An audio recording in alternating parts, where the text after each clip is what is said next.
अस्सलाम वालेकुम। तो कैसे हैं आप सब भाई? तो भाई आखिरी वीडियो, आखिरी एपिसोड से रिलेटेड, क्योंकि इसके बाद तो फिर फाइनली होगा। फाइनली से आपके साथ शेयर करूंगा कि कौन बना। तो इस वीडियो में जो सबसे पहली चीज़ हुई, जो दबांग सर आते हैं, इनके जो इंटरव्यू वगैरह करते हैं, काफ़ी लोगों के बड़ा मेन करेक्टर है इंडिया में।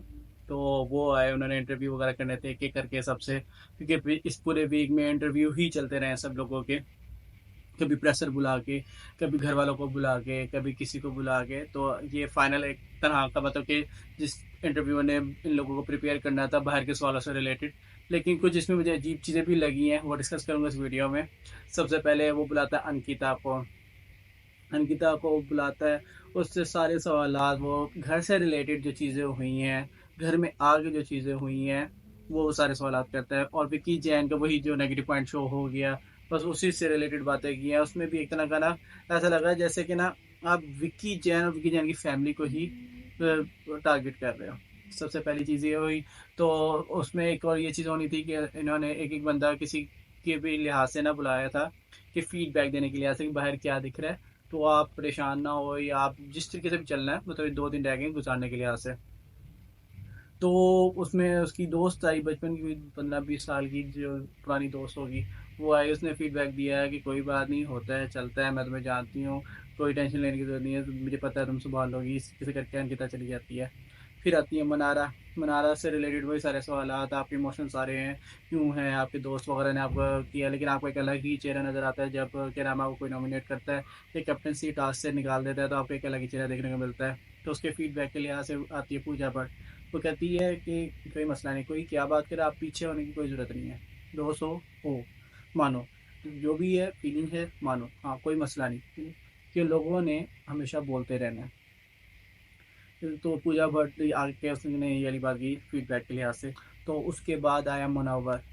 मुनव्वर से रिलेटेड मैं कहता हूँ, वही बाहर की बातें, कितना गंदा करना है यार उस बेचारे को।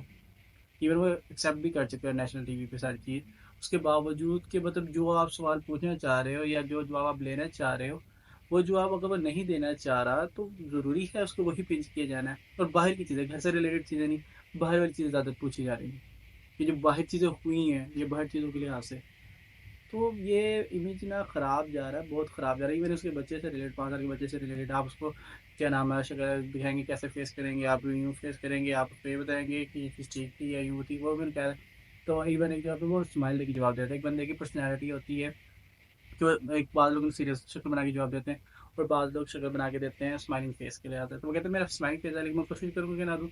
आगे दबांग सर कह रहे हैं उनको कि कह नाम है, ये अभी जब कनिंग लग रही है आपकी स्माइल, मतलब बट एक बंदे की नेचर है, एक पर्सनैलिटी है, और जिस तरीके से बात करना चाहता है उसी तरीके से करेगा ना।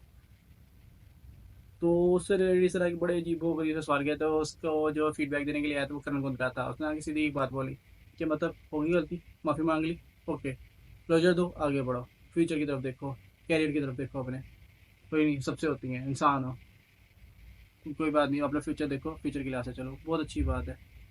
तो ये हो गया, चला गया। उसके बाद करण कुंद्रा भी। फिर आगे अरुण। अरुण से रिलेटेड उसने कहा कि आपका तो कोई रुझान नज़र नहीं आया, आपने किसी से बदतमीजी नहीं की। उसके इवन तहल का जो सनी, जो एक और कंटेस्टेंट था इसमें बिग बॉस में, तो उसकी वो वाइफ है, और एक और बंदा आया था संदीप, जिसने बड़ी अजीब गरीब सी भी बातें बोली। तो एकदम मतलब बकाया सबको ना नेगेटिव के लिहाज से, कि मुंह पे चढ़ के आगे बात करने के लिहाज से। तो एक जगह पे अरुण उसको कहता है कि क्या नाम है दबंग सर को, कि मेरे से नहीं होता कि मुंह पे चढ़ के आगे बात करने के लिहाज से, मैं नहीं बदतमीज हो सकता। मतलब वो अपने आप को सही साबित करने के लिहाज से ना किसी और को बुरा बनाता है हमेशा, कि किसी को बुरा वो जिक्र करके ना आप अपने आप को दिखाते हो कि मेरे से ये चीज़ें नहीं होती। तो ये आप अपने से रिलेटेड बात करो, जो भी आपने बात करनी है आप अपनी ही बात करो ना। आपने ये क्या बात करनी है कि किसी ने बुरा, ये बुरा कर रहा है तो इस तरीके से मैं नहीं जा सकता, किसी को पॉइंट आउट क्यों करना, आप अपनी, आपसे सवाल किया, आप अपना जवाब दो। फिर आता है अभिषेक।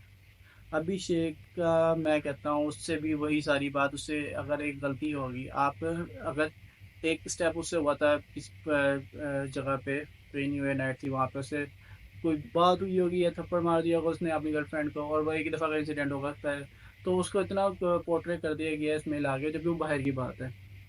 उसको इतने अजीबो-गरीब से सवालात कि आप ऐसे ही हो, आप बदतमीज़ हो, आप यूँ हो, आप पे अब एक जगह मैं आपको एक एग्ज़ाम्पल देता हूँ, वो जो अंकिता की वाली बात थी, उसको डिफेंड कर दिया गया कि टाँग वाली बात फन वे में थी कि तुम्हारी मम्मी भी तुम्हारे पापा को उसी की सलाह मारती थी।